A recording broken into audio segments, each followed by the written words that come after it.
Chers amis golfeurs, bonjour et bienvenue pour une nouvelle vidéo de 33 Golf Lab dans laquelle je vais essayer de vous présenter les nouveaux clubs à taille constante conçus, designés par Tom Wichon qui ont été baptisés les EQ1 NX. Alors, je ne les ai pas, ces clubs, tout simplement puisque à cause du coronavirus et des problèmes de production dans les usines, ils ne seront disponibles qu'à partir de juin, mi-juin, d'après ce que j'ai cru comprendre. Mais cela ne m'empêche pas de vous les présenter, de vous rapporter ce que j'ai pu comprendre sur ces clubs qui sont déjà très attendus aux États-Unis et pour lesquels j'ai eu pas mal d'informations de la part de Tom Wichon par échange d'emails. Alors, avant de parler des EQ1 NX, faire un bref bilan des Sterling qui sont donc censés remplacer et puis même d'amener a step further, j'ai envie de dire, d'amener un pas en avant. Les Sterling donc, ont été lancés en 2016.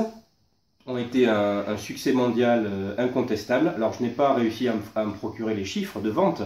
Ce que je peux vous dire, c'est que les Sterling ont été, et de loin, le modèle le plus vendu dans la gamme de Tom Wichon depuis 2 ans. Donc c'est un indicateur quand même assez intéressant pour dire que ces clubs ont eu un vrai succès en Europe, aux États-Unis et en Asie. Alors, les EQ1 NX, donc, c'est la nouvelle génération. Donc, pour le nom même, EQ, ça signifie equal. Et puis 1, donc equal 1, donc de la même longueur. Et NX pour next, c'est-à-dire la nouvelle génération de clubs à taille constante. Alors, j'ai pas mal approfondi les éléments comparables et puis surtout les différences avec les Sterling. Donc c'est à ce sujet que j'aimerais faire cette vidéo. Donc on peut démarrer sur les similitudes entre les Sterling et les EQ1. Il n'y en a pas beaucoup, à vrai dire. La seule chose que Tom a gardé finalement, c'est le concept de club à taille constante, avec des têtes de fer qui vont avoir le même poids. Donc ici par exemple, j'ai un sandwich Sterling et un fer 5 Sterling, 2 têtes qui pèsent exactement 275 grammes. Donc cette philosophie-là permet de construire pour un club maker des sets de fer à taille constante qui peuvent aller en gros de 35,5 inches à 37,5 inches. Donc ça donne une fourchette assez large pour construire des fers à taille constante pour des gabarits différents. Et j'ai eu effectivement moi-même l'occasion de monter des Sterling pour des gabarits très différents. Le dernier en date mesure 1,94 m. Il se reconnaîtra dans cette vidéo, un grand gabarit pour lequel j'ai donc fabriqué des Sterling sur la base d'un fer 6. Donc ça c'est la première chose. Effectivement, Tom Wichon a tenu à conserver cette spécificité de pouvoir construire des fers à taille constante avec effectivement cette possibilité de fitter des golfeurs avec des gabarits très différents. Et puis la deuxième chose qui est similaire au Sterling, c'est effectivement, mais là je dirais là aussi c'est au niveau de la philosophie du concept, le fait que les Sterling sont effectivement des clubs qui peuvent être fittés en lie, en shaft, donc on peut mettre n'importe quel type de shaft acier ou graphite sur des Sterling et sur des EQ1. Donc là aussi cela donne un éventail de possibilités extrêmement large pour un fitter. Mais ensuite, toutes les autres choses sont différentes dans le concept des EQ1. La première chose, c'est la typologie de club qui est offerte avec les EQ1. Il n'y aura pas de fer 4. Ça, Tom a été très clair à ce sujet, tout simplement parce qu'il y a eu trop peu de fer 4 Sterling qui ont été vendus. On s'adresse vraiment à une très grande minorité de golfeurs qui peuvent taper des fer 4 avec un manche de fer 6, fer 7 ou fer 8. Donc il a décidé d'éliminer le fer 4. Donc on aura des EQ1 NX disponibles du fer 5 jusqu'au pitching wedge et ensuite la possibilité de compléter avec un gap wedge et un sand wedge. Il n'y aura pas non plus de lob wedge. Pour la même raison que pour le fer 4, il y a eu trop peu de lob wedge écoulés sur les Sterling. Donc ça nous donne effectivement fer 5, sand wedge. Deuxième chose, c'est le très léger changement au niveau des lofts. Tom a décidé d'avoir des lofts un peu plus ouverts sur le fer 5, fer 6, fer 7 et fer 8 de 1 degré. Donc par exemple, le fer 7 Sterling faisait 31 degrés, le Q1 NX fera 32 degrés. Et ensuite, fer 9, pitch, gap wedge et sand wedge auront exactement les mêmes lofts. Donc 45 degrés pour un pitching wedge, 50 pour le gap, 55 pour le sand wedge. Et Par rapport donc à cette différence de club, Tom a voulu effectivement, pour ceux qui souhaitent aller plus loin au-delà du fer 5, eh bien, compléter la gamme avec la possibilité d'avoir un hybride EQ1 en hybride 4. Mais aussi la possibilité d'avoir un hybride 5 et un hybride 6 pour ceux qui souhaitent s'arrêter par exemple au fer 7 et compléter ensuite avec des hybrides.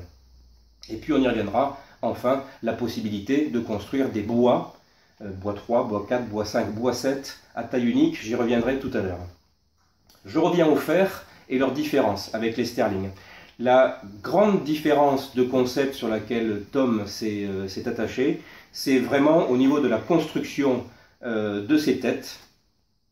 Il a décidé d'homogénéiser le concept en utilisant le procédé dit de corps creux, ce qu'on appelle hollow body en anglais. Un schéma qui va suivre pour mieux vous expliquer.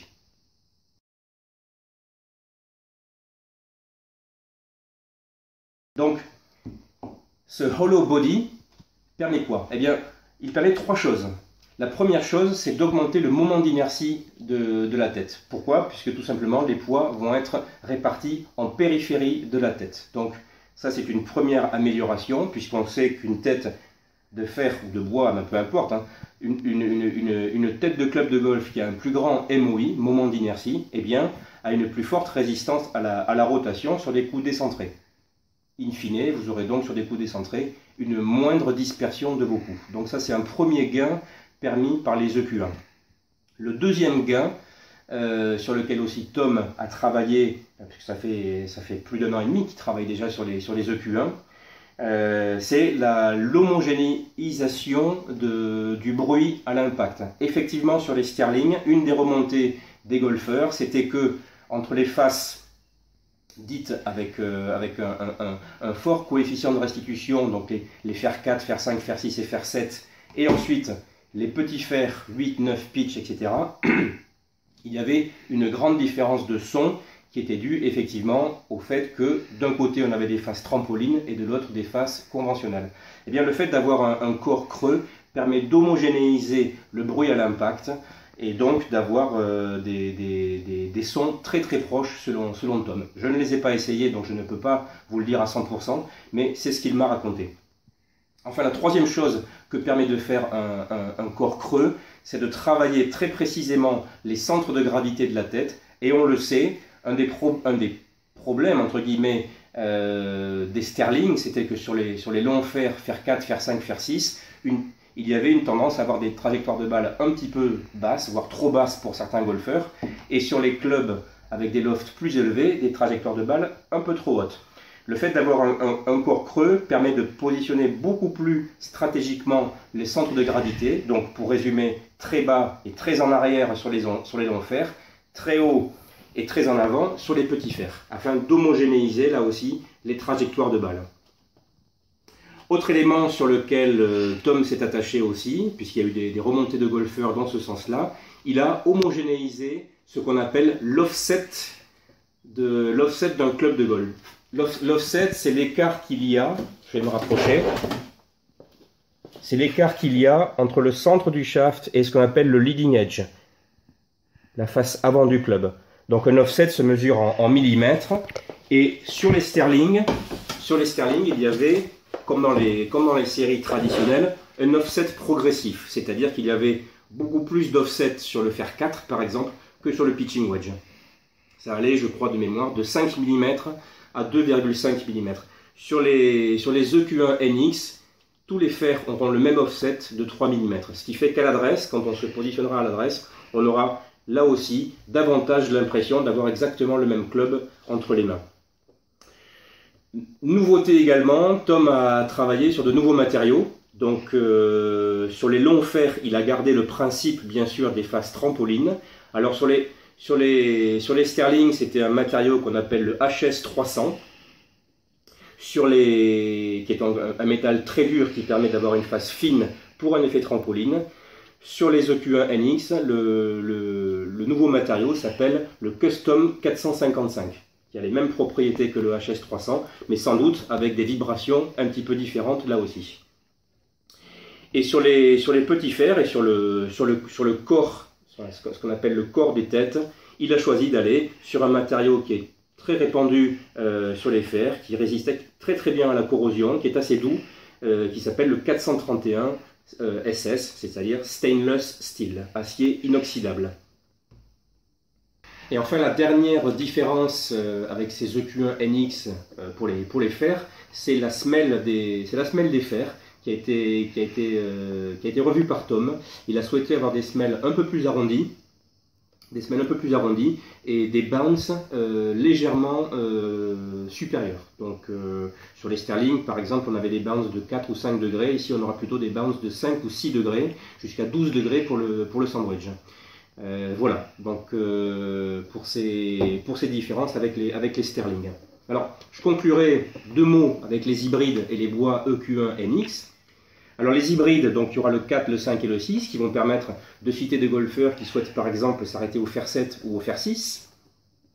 Et puis les bois, nouveauté, effectivement, des bois, donc il y aura un bois 3, un bois 4, un bois 5 et un bois 7 que l'on pourra fitter à taille constante, donc c'est à voir au cas par cas selon les golfeurs. La grande nouveauté que propose Tom au Clubmaker, c'est la possibilité de rajouter jusqu'à 30 grammes dans les têtes de bois ou d'hybride. Donc ça va donner la possibilité d'avoir des différences de longueur de club assez importantes. Voilà. Donc à expérimenter. J'espère qu'il y aura des questions. Si vous avez trouvé cette vidéo intéressante, n'hésitez pas à me les poser. Je laisserai mon adresse mail à la fin de cette vidéo.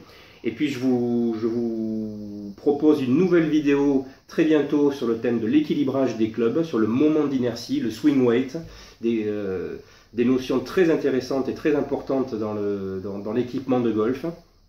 Je pense que je devrais mettre en ligne cette nouvelle vidéo à la fin de la semaine, samedi, dimanche au plus tard. Voilà. À très bientôt et merci de votre attention.